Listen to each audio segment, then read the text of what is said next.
அனைவருக்கும் இனிய தமிழ் வணக்கம். இன்றைய தினம் காசி நகர சத்திர மேலாண்மை கழகத்தின் வருகின்ற பருவத்திற்கான தலைவர் பதவிக்கு களம் காணும் துபாய் திரு ஏ.என். சொக்கலிங்கம் அவர்கள் கடந்து வந்த பாதை குறித்த காணொளி இதோ. துபாய் திரு ஏ.என். சொக்கலிங்கம் அவர்கள் VRAN அண்ணாமலை செட்டியார் நாச்சமையாச்சி அவர்களுக்கு அருந்தவ புதல்வராய் பிறந்தார். சிறு வயது முதலே கல்வியின் மீது எண்ணற்ற பிரியம் கொண்டார். தேவகோட்டை டீபிரெட்டோ மேல்நிலைப் பள்ளியில் தன்னுடைய பள்ளி கல்வியினை பயின்று பின்னர் உயர்கல்வியினை அரசு கலை மற்றும் அறிவியல் கல்லூரி கோவையில் சிறப்பாக படித்து பட்டம் பெற்றார்.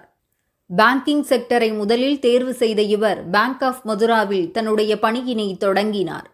பேங்கிங் செக்டரில் தன்னுடைய முழு திறமையினால் அதீத வளர்ச்சி கண்ட இவர் பேங்க் ஆஃப் பரிபாஸ் மும்பையில் உயர்பணியில் சேர்ந்தார்.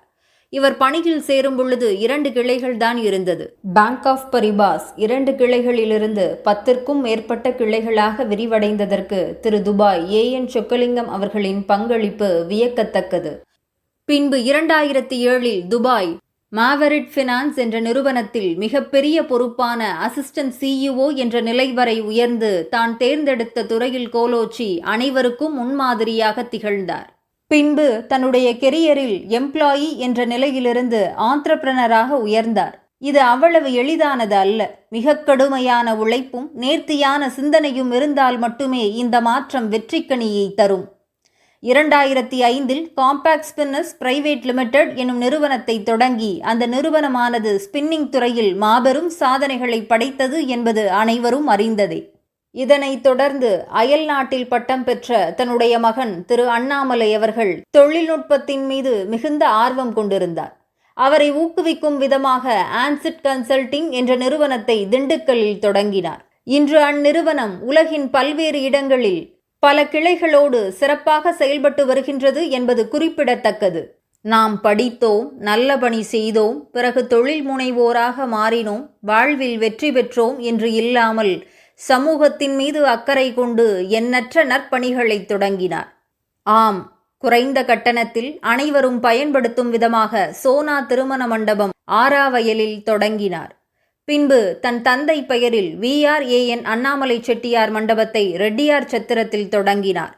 முதியோர்கள் வாழ்வு செழிக்க நாச்சம்மை அறக்கட்டளை வாயிலாக சிறந்ததொரு முதியோர் இல்லத்தை ரெட்டியார் சத்திரத்தில் நடத்தி வருகின்றார். இதன் மூலமாக பயன் பெற்றோர் ஏராளம் என்பது பெரும் சிறப்பு. தன்னுடைய தொழில் முனைவோர் வாழ்க்கையில் மணிமகுடமாய் உணவு சார்ந்த துறையிலும் பயணிக்க ஆரம்பித்தார் திரு துபாய் சொக்கலிங்கம் அவர்கள். இந்தியா மற்றும் துபாயில் பல்வேறு துறைகளில் தொழில் தொடங்கி வெற்றியடைந்தவர் என்பது குறிப்பிடத்தக்கது.